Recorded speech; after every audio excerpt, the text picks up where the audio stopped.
안녕하세요. 로렌조입니다. 엊그제 이스라엘이 이란에 미사일을 발사했는데요. 그 사태에 대해서 기사가 아닌 제 로렌조의 뷰로 설명을 좀 드리겠습니다. 6월 13일 이스라엘이 이란 군사시설 및 핵시설을 공습했고요.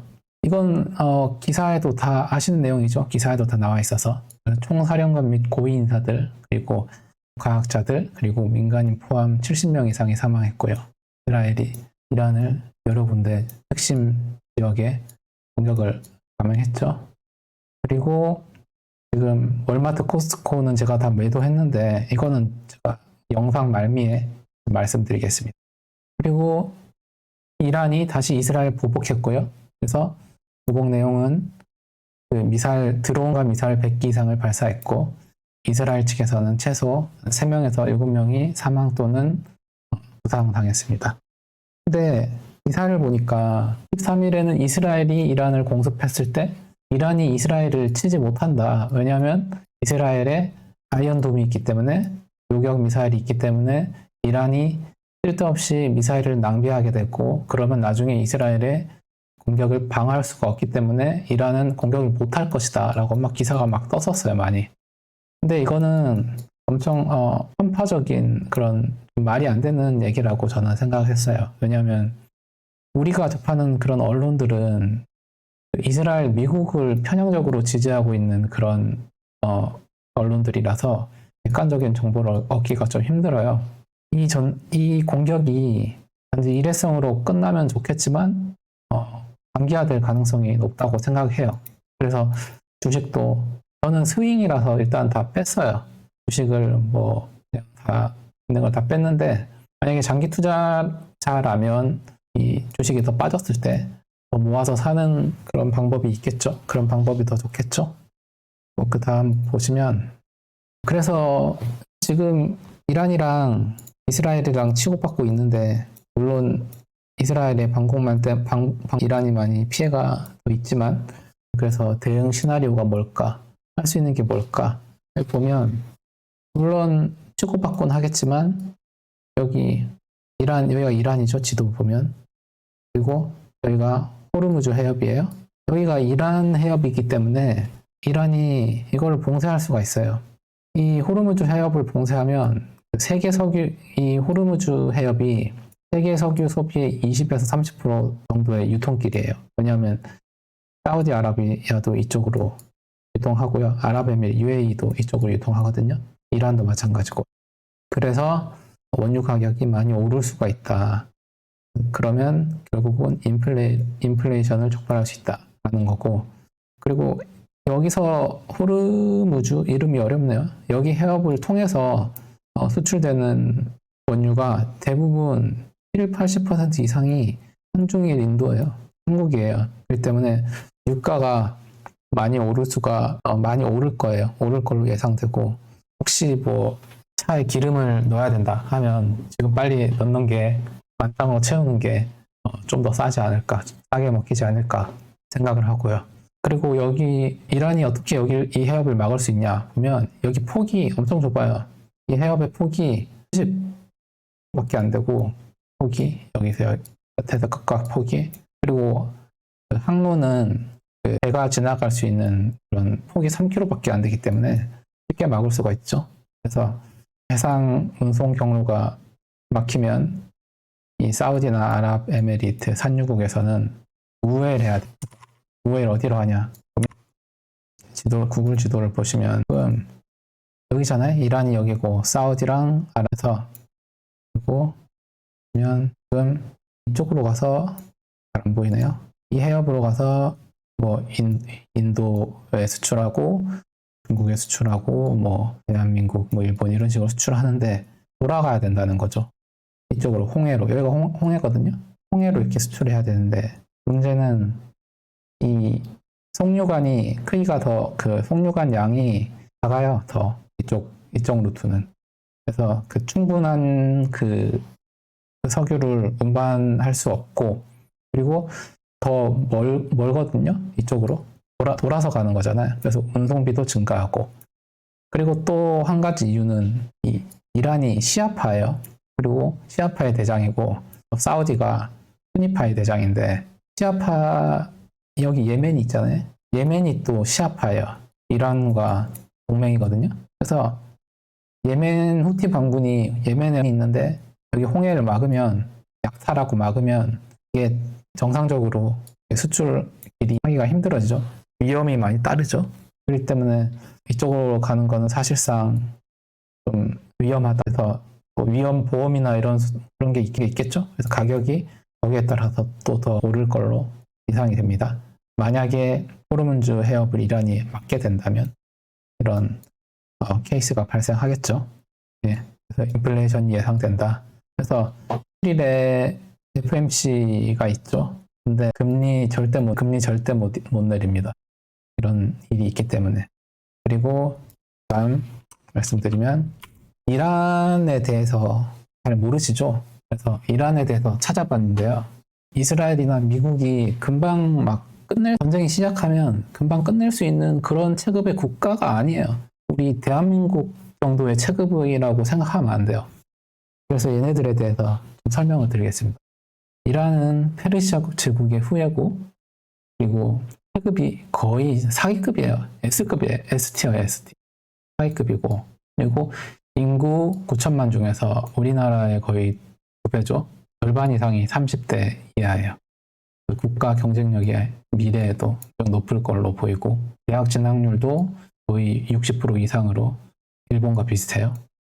그리고 이게 진짜 사기인 게 제조도 뛰어나고 농업, 교육, 뭐 에너지, 뭐 그런 정유 과학 기술들이 모두 1티어예요. 에너지가 미쳤죠. 그냥 엄청난 땅이에요. 거의 축복받은 땅이죠. 지금부터 좀 볼게요. 석유 매장량이 세계 4위고요. 천연가스가 2위, 구리가 7위, 철강석 9위, 아연 6위, 중동 최대 매장지고, 그리고 히토류도 많이 있어요. 이런 거 안 해도 에너지로만 해도 뭐 먹고 살 수 있는 급의 그런 나라거든요. 근데 모두가 그런 나라예요.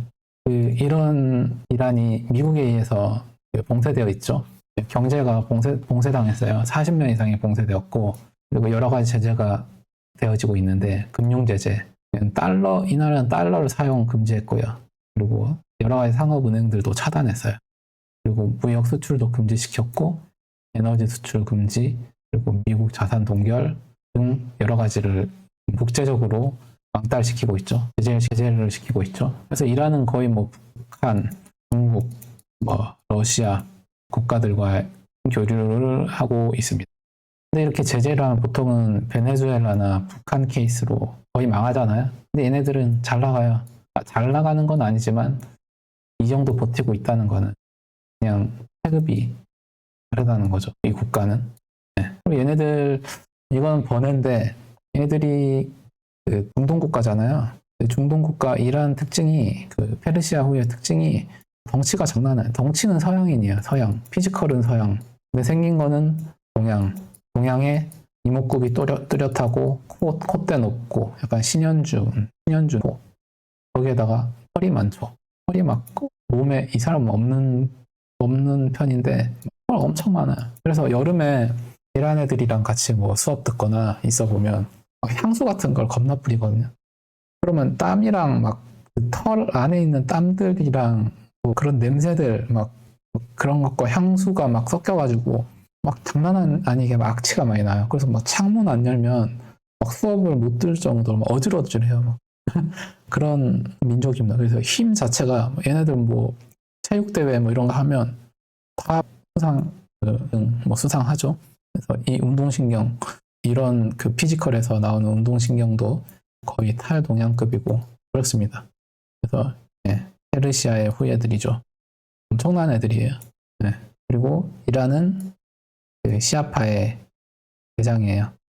그리고 시아파로는 시리아, 레바논, 이라크, 예멘, 팔레스타인이 있고 얘네들은 그냥 우리나라처럼 막 그런 우리나라 뭐 일본 뭐 이런 식의 그런 동맹이 아니고 차원을 넘은 그 종교적인 뭐 거의 가족이에요. 혈맹이거든요.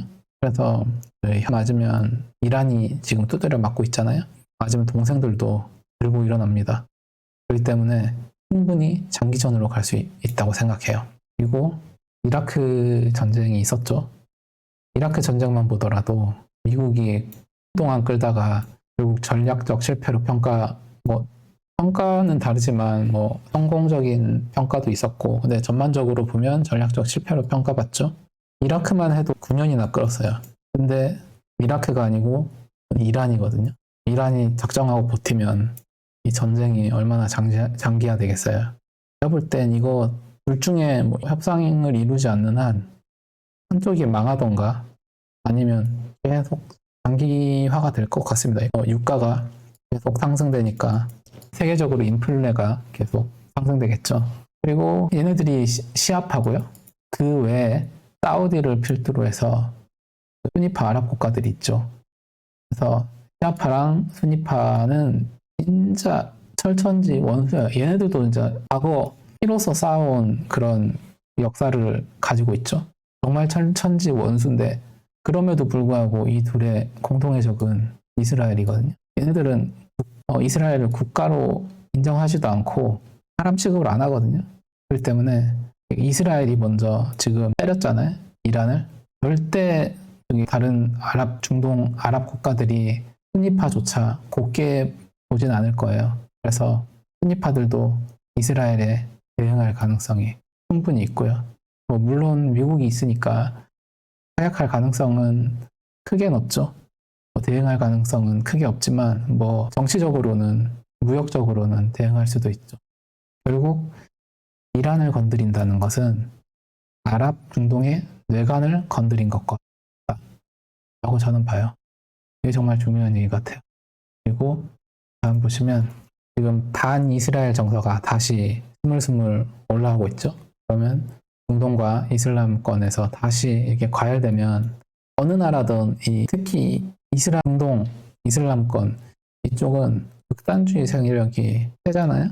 9.11 같은 비극적인 테러를 일으키는 것도 배제할 수 없을 걸로 보여요. 그래서 아니겠지만 이거 잘못해서 혹시나 이런 테러를 일으키면 그냥 나락이죠.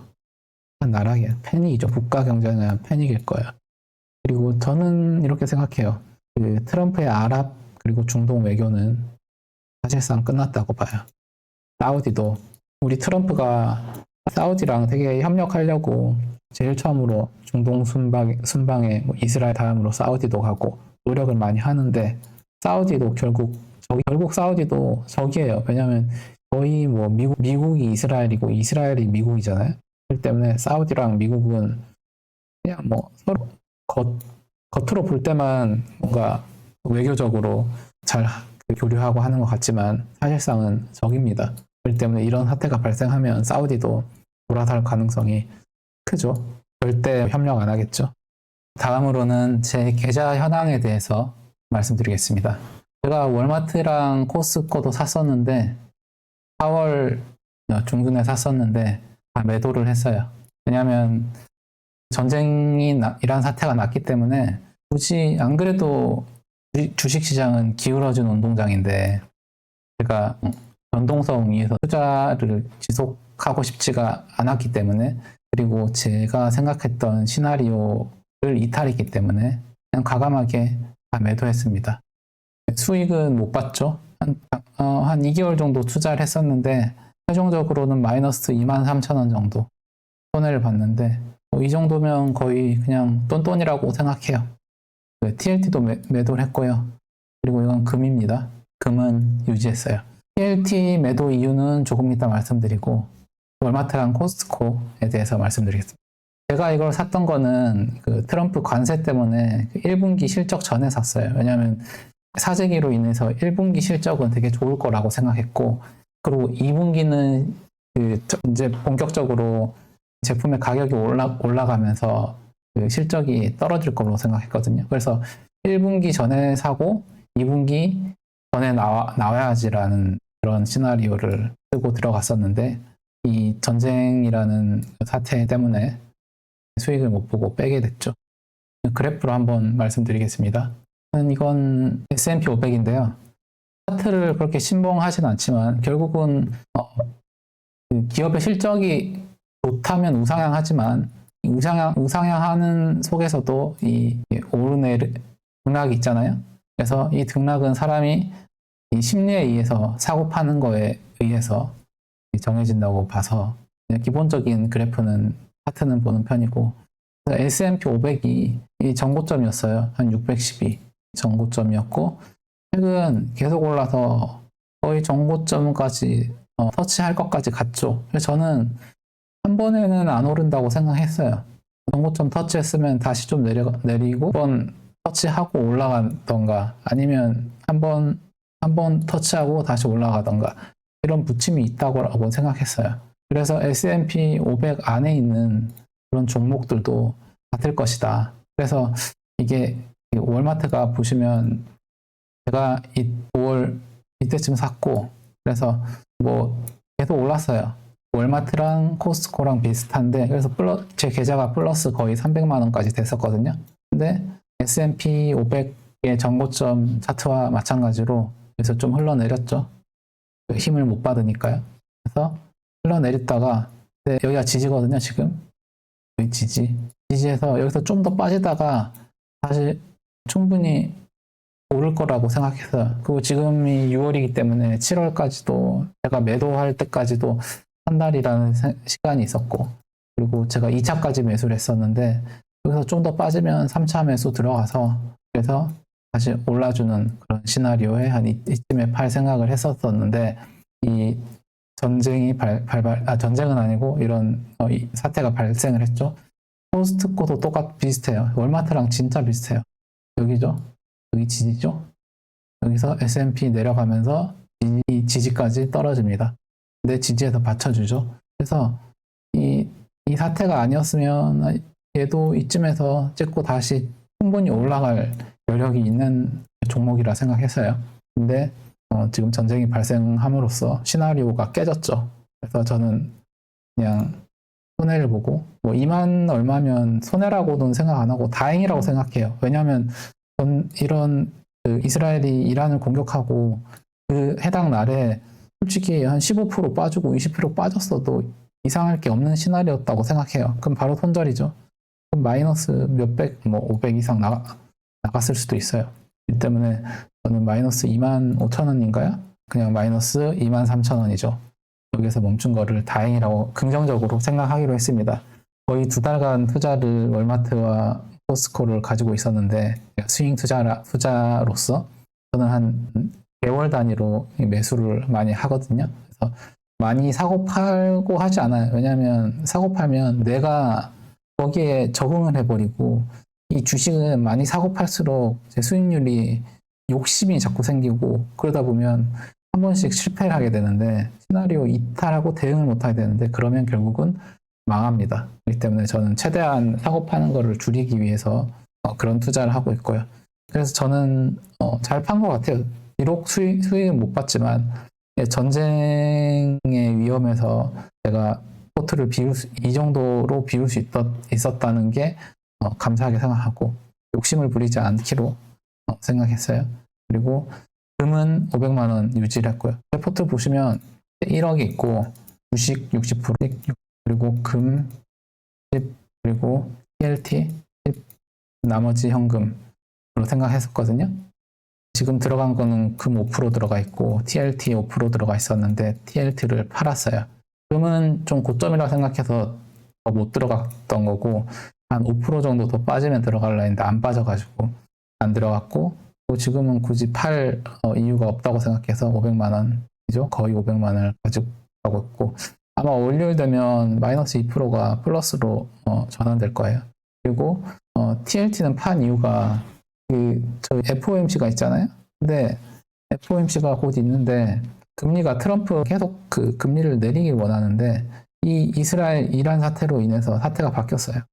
이 금리 내릴 수가 없습니다. 유가가 오르면 인플레이션 잡기 위해서 금리를 올리면 올렸지 내릴 수는 없어요. 아마 동결할 거예요. 동결할 가능성이 높다고 나와 있죠. 그리고 동결하더라도 인플레이션은 계속 이 사태가 진정되지 않는 한 유가는 올라서 인플레이션은 계속 올라갈 거거든요.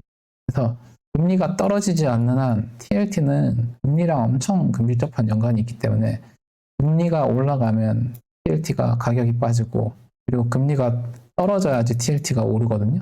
그렇기 때문에 당장은 이게 장기화될 수도 있기 때문에 당장은 TLT 가격이 빠지면 빠졌지 더 오르진 않을 것이다 생각해서 이거는 익절했습니다. 그래서 거의 2에서 3개월간의 투자는 이렇게 투자죠. 21차 투자는 이렇게 막을 내렸습니다. 거의 영원이죠. 근데 정말 저는 긍정적으로 생각하기로 했어요. 뭐 물론 계속 포트를 월마트랑 그 코스트코를 가져갔으면 수익을 있었겠죠.